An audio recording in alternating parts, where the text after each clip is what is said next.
देखिए, अभी प्रमोद जी ने कभी कहा कि फूटी आंख नहीं सुहारे हैं, तो मुझे लगता है कि इन शब्दों का इस्तेमाल से भी परहेज करना चाहिए, क्योंकि जिसकी आंख फूटी हुई है वो मुकदमा जाहिर कर सकता है कि इसकी मानहानि की।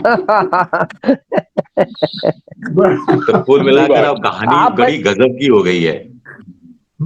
हमने तो कभी नहीं सुना इस तरह की चीजें अपने, मैं भी 35 साल से पत्रकारिता में हूं। अब सजा दी गई, वो भी मैक्सिमम 2 साल की, उसमें भी सजा भी है और जुर्माना भी है। कायदा से या तो सजा हो, एक एक था कि सिर्फ सजा होगी, एक विकल्प था जज साहब के पास। एक था कि सजा होगी जुर्माना नहीं होगा, दूसरा विकल्प था कि जुर्माना होगा सजा नहीं होगी, तीसरा था कि सजा भी होगी और जुर्माना भी होगा। तो सजा भी दे दी, जुर्माना भी हो गया। सजा मैक्सिमम 2 साल की। कायदे से तो वार्निंग दी जा सकती थी, कायदे से तो सिर्फ ये कि भाई दोषी करार दिया गया, इतना ही पर्याप्त था। राहुल गांधी को जो बदनाम करना है और बीजेपी को जो उससे पॉलिटिकल हित साधना है, इतना ही बहुत था। इसी में मकसद हल हो जाता। खामखा चीजें आगे बढ़ गई, more loyal than the king वाली बात हो जाती है कुल मिलाकर। तो कहानी ये है कि आज दिन भर सदन की कार्रवाई, जो अदालत की कार्रवाई तक खड़े रहने की सजा हो सकती थी, ये भी अपने आप में प्रतीकात्मक सजा थी। और मकसद तो बीजेपी का हल इतने इतने वर्ष से हो गया कि भाई राहुल गांधी को अवमानना के मामले में दोषी करार दिया गया। बिल्कुल। इसके आगे का जो बोनस था, बीजेपी को लगा ये बोनस हमारे हक में जाएगा, लेकिन मुझे लगता है कि ये बोनस कहीं ना कहीं कांग्रेस को लग रहा है ये राहुल गांधी के हक में जाएगा। और ये नजीर बनने वाला है क्या ये फैसला, सबसे बड़ी बात है। नजीर इस रूप में ये बात कि अब सही कोई कह रहे भी हैं। नेता भाषण देने से पहले 100 बार सोचेगा, कोई कहावत से पहले भी 100 बार सोचेगा। अगर मैंने ये कह दिया क्या नंगी नहाएगी क्या नचाएगी, नंगी नहाएगी क्या और निचोड़ेगी क्या, तो मुकदमा चल जाएगा। आया ऊंट किस करवट बैठेगा, अगर ऊंट बोल पाते तो ऊंट भी अदालत चले जाते कि साहब हमारी अवमानना हो रही है, हमारी हमारी हम किसी भी करवट बैठे, आपको क्या लेना देना। तो कुल मिला के बड़ा मजाक सा बन गया सारा। और अब नए सिरे से ये बहस भी शुरू हो गई है, जो पहले भी ये बहस चलती रही कि ये जो आपराधिक मानहानि के मामले दायर होने भी चाहिए या नहीं, या ये सिर्फ सिविल सूट होना चाहिए। सबसे बड़ी बात है मोटिव की, और सबसे बड़ी बात है कि भाषण को आप सुनो राहुल गांधी के, तो राहुल गांधी क्या कह रहे हैं। राहुल गांधी कह रहे हैं, पहले वो कह रहे हैं कि नीरव मोदी 34 करोड़ लेके भाग गए, और उसके बाद वो ललित मोदी का जिक्र कर रहे हैं, और फिर कह रहे हैं ये जो चोर हैं, इन सब चोरों के नाम मोदी ही क्यों होते हैं। तो कह रहे हैं ये जो चोर है, तो संदर्भ तो देखिए। तो अदालत ने क्या संदर्भ भी नहीं देखा।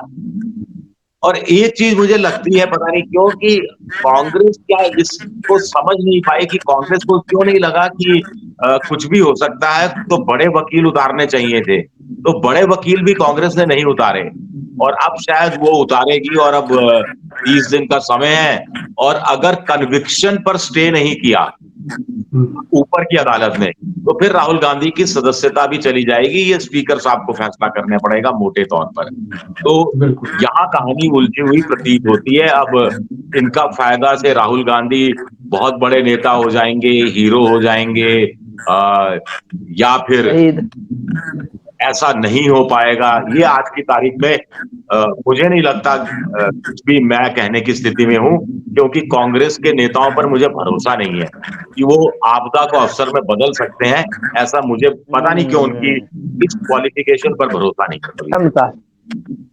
मेरा बार बार फोकस सर इस बात पर है कि अगर कोर्ट ने ये दे दिया है फैसला, तो हम जानते हैं कि कोर्ट के फैसले जो है साइटेशन में यूज होते हैं। अगले कोर्ट में कहीं भी आप जाइए तो वो आपके उदाहरण के तौर पर यूज होते हैं। ठीक है, ये सेशन कोर्ट ने दिया है। जो आप कह रहे हैं कि हाई कोर्ट का अगर ऐसा हो जाता है, उसको प्रोसीजर में लेकर के फिर वो ओके कर देती है कि हाँ ठीक बात है। तो इसके बाद क्या ये मानहानि के मुकदमे जितने हुए हैं, एक दो तो हुए भी नहीं है, फिर तो उसमें नरेंद्र मोदी से लेकर के चाहे स्मृति ईरानी हो, चाहे जेपी नड्डा हो, चाहे कोई भी हो, संबित पात्रा और सुधांशु मित्तल और ये बाकी लोग जो सुधांशु त्रिवेदी वगैरह, ये लोग तो रोज ही कुछ ना कुछ बोलते हैं और बड़ा ही बेतुका बोलते हैं। तो इसका मतलब तो ये हुआ कि सबके सब जेल जाएंगे ना सर। तो ऐसी स्थिति में क्या कोर्ट को ये बात समझ में नहीं आ रही थी कि अगर इस तरीके से कहा जाएगा, हम लोग जिन क्षेत्रों में रहते हैं उन क्षेत्रों में मुझे नहीं लगता है पश्चिमी उत्तर प्रदेश वाले पूर्वांचली को, पूर्वांचल वाले बिहार को, बिहार वाले बंगाल को, हर एक को कोई ना कोई कुछ ना कुछ कहता रहता है। तो ऐसे मानहानि अगर क्षेत्र वाइज होने लगे और इस आधार पे अगर कोर्ट ने दिया होगा कि नहीं पूरे मोदी संवर्ग को इन्होंने चिन्हित कर दिया है, चोर कह दिया है, इसलिए सजा जरूरी है, तब तो फिर मुझे नहीं लगता कि देश में कोई बचने वाला है। हम लोग की रोजमर्रा की जिंदगी में बातचीत में ये रोज होता है। नहीं, आप सही कह रहे हैं कि परम आदरणीय नीरव मोदी जी को और परम पूजनीय ललित मोदी जी को चोर कैसे कह दिया, इस पर शायद कोर्ट को ज्यादा ऐतराज हो गया, या पूर्णेश मोदी जी को ऐतराज हो गया। और 12 करोड़ देश में बताया जा रहा है कि मोदी समुदाय के लोग आते हैं, और इसमें हर कोई एक ही वर्ग का मोदी नहीं है, बहुत सारे लोग मोदी लगा लेते हैं। तो वो सारे मोदी कैसे प्रभावित हो गए? तो कुछ बेसिक चीजें हैं, जो बेसिक सवाल है, हम अदालत का सम्मान करते हैं, तमाम चीजें हैं, लेकिन कुछ बेसिक सवाल हैं, ये तो उठते हैं। फिर मोटिव क्या है, मंशा क्या है, और क्या हासिल करना चाह रहे थे राहुल गांधी? या फिर जिन लोगों ने 50 करोड़ की गर्लफ्रेंड कहा, जिन लोगों ने कांग्रेस की विधवा कहा, जिन लोगों ने कहा कि पहनावा देखकर पहचान हो जाती है कि कोई आतंकवादी या गड़बड़ी करने वाला है या नहीं, तो फिर उन सब चीजों का क्या होगा? क्या इंडिया के अंदर अब ये देखा जाएगा कि फास्ट ट्रैक कोर्ट इसी मामले के खुल जाएंगे और हर अदालतों में इसी तरह के मुकदमे जाते रहेंगे? ऐसे तो कोई नेता बोल ही नहीं पाएगा। तो संबित पात्रा ने कह दिया कि साहब मीर जाफर है राहुल गांधी। हाँ, सोचिए। फिर उस पर मुकदमा, और उसके बाद कांग्रेस ने कह दिया जयचंदों से भरी हुई है बीजेपी, उसका मुकदमा। नहीं, बीजेपी तो ये भी तय करना मुश्किल आमतौर पर माना जाता है कि मानहानि के जहां मामले क्रिमिनल मानहानि के मामले होते हैं, वो देश लोकतांत्रिक दृष्टि से कमजोर होता है।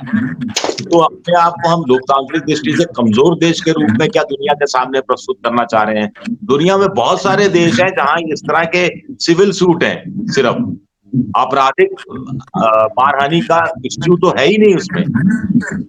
और आप हमसे जुड़े रहने के लिए सब्सक्राइब करें YouTube पर, फॉलो करें Twitter पर और लाइक करें Facebook पर। और ज्यादा जानकारी के लिए आपको टाइप करना होगा सिर्फ न्यूज़ नशा।